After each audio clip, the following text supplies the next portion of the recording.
This is a message to all of the employees of the former Great Atlantic and Pacific Tea Company. That is the A&P. As many of you know, the company has entered Chapter 11 bankruptcy and is in the process of selling off assets. This marked the end of 156 years of one of the richest histories in American and global commerce, as the A&P was the first retail organization to sell $1 billion worth of goods in 1 year. And once the largest retailer on earth. Walmart before Walmart. Amazon before Amazon. The A&P was a global colossus. However, the subject of this video is not about the A&P of old, which has been beautifully chronicled by so many analysts and authors for decades. We would like to discuss why did A&P fail and who really was to blame for the bankruptcy that would take its life. However, we will discuss the origins of its recent decline. A&P's decline began in the 1950s when it failed to keep pace with chains which opened larger, modern supermarkets with features demanded by customers. By the 1970s, A&P stores were out of date. Its efforts to combat high operating costs resulted in poor customer service. In 1975, the company hired outside management, closing older stores and building modern ones. When these efforts failed to turn the company around, the heirs of the original owners, the Hartford family and the foundation that owned a majority of the stock, sold to the German Tengelmann Group, owned by the Herbert family, one of Deutschland's wealthiest. With new owners at the helm and a strong new executive in British-born James Wood, A&P then launched a store-closing program, pruning 600 supermarkets and leaving unprofitable markets in the Midwest and South financed by the surplus assets of its pension plan. Afterwards, the company began a revitalization program with the remnants of its network. Starting in 1982, money was put into store remodelings and new store creation. This continued through the 1980s. New formats were tested, such as the black and white clad future stores. Also, A&P acquired several chains like New York's Waldbaum's and Farmer Jack stores in Detroit. These stores operated through their names rather than A&P because of the strong regional following of said chains. In the Northeast, it too bought stores from Stop and Shop and used them to launch a new format, the Savor Center. By the mid-1980s, the company tried to use the Savor Center conversion as a part of its "We've Built a Proud New Feeling" campaign, which was created to shed the company's high price, stodgy perception. The campaign featured images of larger, cleaner, modern-style stores, happy, upscale-looking shoppers, and friendly, cooperative staff. The Savor Center stores were renovated with oversized graphics of fresh-looking produce and baked goods, and modern checkouts. However, while A&P regained profitability and the fruits of James Wood's revitalization proved initially successful in the 1980s, the 1990s was another story. It faced new competition which hurt the company. It had trouble shedding its high price perception chain-wide. Gradually, the stores remained low volume and would eventually lose sales and shoppers to not only stores such as Future Division, Pathmark and C cooperative stores like ShopRite and Food Town, but also up-and-comer corporate chains like Giant and Edwards, which grew in the 90s with such competition. A&P and sister chains began closing hundreds more stores, ultimately abandoning more markets and becoming once again an also-ran of the industry. With its high-paid unionized personnel and a high-cost structure, and overly conservative ownership surviving, A&P supermarket prices remained high, and volume low into the 2000s, as by 2002 it operated at a record loss because of newer competition, especially Walmart.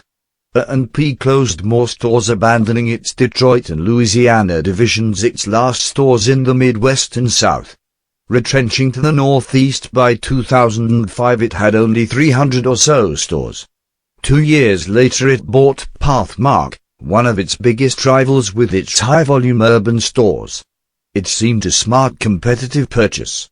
Unfortunately, Pathmark II had been reeling from a 20-year-old leveraged buyout and aborted merger with Ahold and a resulting bankruptcy that, with alongside similarly costly established senior employees and an increasing cost structure, threw that company into competitive disadvantage and into A&P ownership. The two companies struggled together as both chains were hit harder by Walmart, ShopRite, Giant, Aldi's and beloved megamarkets like Wegmans and Stu Leonard's and upscale rivals like Whole Foods and Trader Joe's. Convenience stores like Wawa and leading drugstores like Walgreens and CVS Health also cut into A&P sales. This led to the first bankruptcy of A&P, though it received concessions from its unions and new capital injection from new owners. The money went to half-hearted advertising campaigns, branding the stores as having the best value in the neighborhood, which in reality they were not.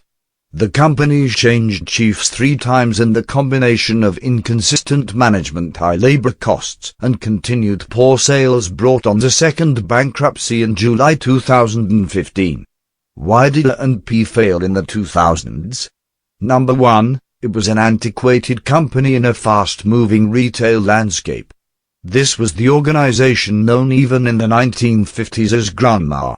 It was living off of a heritage that conjured up images of old dusty general stores and coffee grinders at the cash register. In a youth and fresh thinking-obsessed culture, that is unacceptable. Customers do not want to go back in time, they want to live in the present and prepare for the future. A&P was stuck in the past. 2. Despite sporadic attempts in the 60s, 70s, 80s, 90s, and 2000s to revive the company universally through remodels, larger and failed projects, it had a legacy of consistent poor performance from long declining operations that it never remedied. The problems it had 60 years ago hindered its potential, overly conservative thinking from its German owners at the time and the inability to shake off a stodgy image. They squandered their acquisitions. While they took over strong regional chains in the 80s, 90s, and 2000s, each chain they bought they enforced A&P standards and culture on them, killing off their uniqueness. For example, when they took over Waldbaum's in New York, they white-breaded what had been a strong ethnic merchandiser that served New York's Jewish, Italian, Greek and other ethnic communities. Sadly, after A&P bought the company in 1986, the merchandising savvy evaporated and uniqueness became non-existent.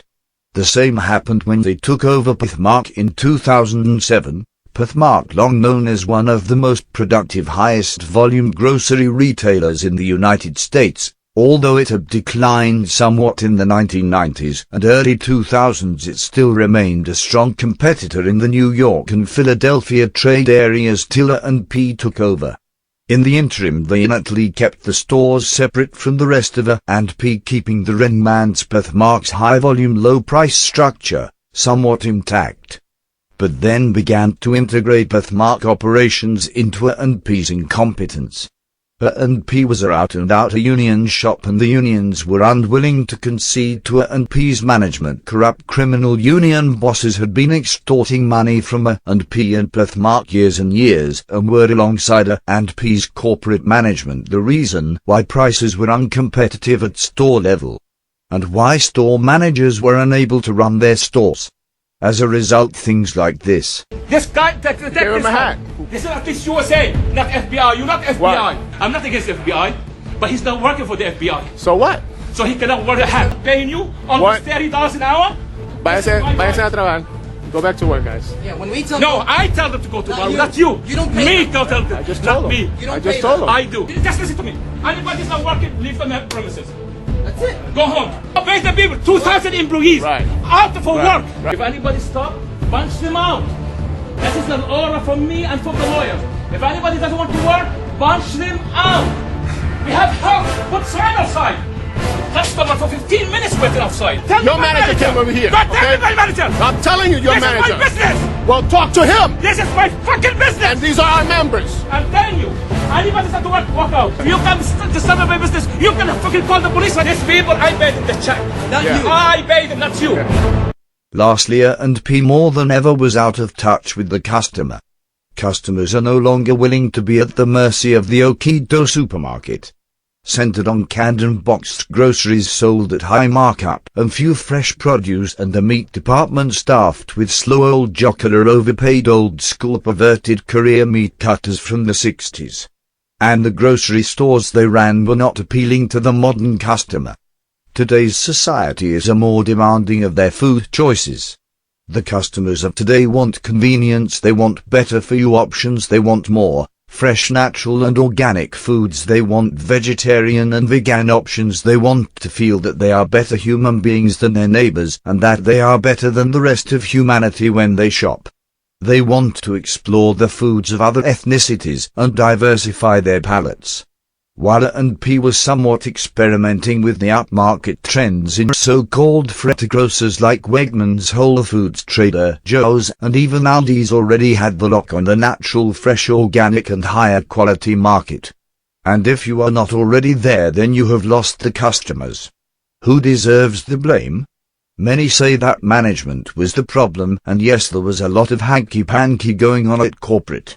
However, the real blame is to be put on the unionized workforce.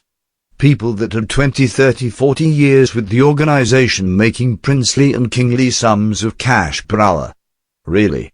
Being paid $15 an hour to unload boxes of Wheaties? Or $30 an hour stacking cans of beans? Or bottles of aspirin?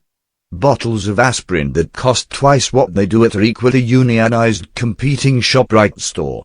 And 3 times what Target or Walmart charges. Really, is it any wonder why the corporate offices were antsy and management had no choice to go to bankruptcy court? Retail is to be a stepping stone job to another field, not a career field to itself, unless you aspire to be in management. That's why no one shopped at a A&P store in the last 2 decades, why no one shopped a Pathmark store in the last decade, and why their grandparents stopped shopping at A&P stores in the 60s. You unionized, shiftless, overpaid and now unemployed workforce of A&P have only yourself to blame for yourselves being out of a job. When you lose the interest of the customer, you lose the business.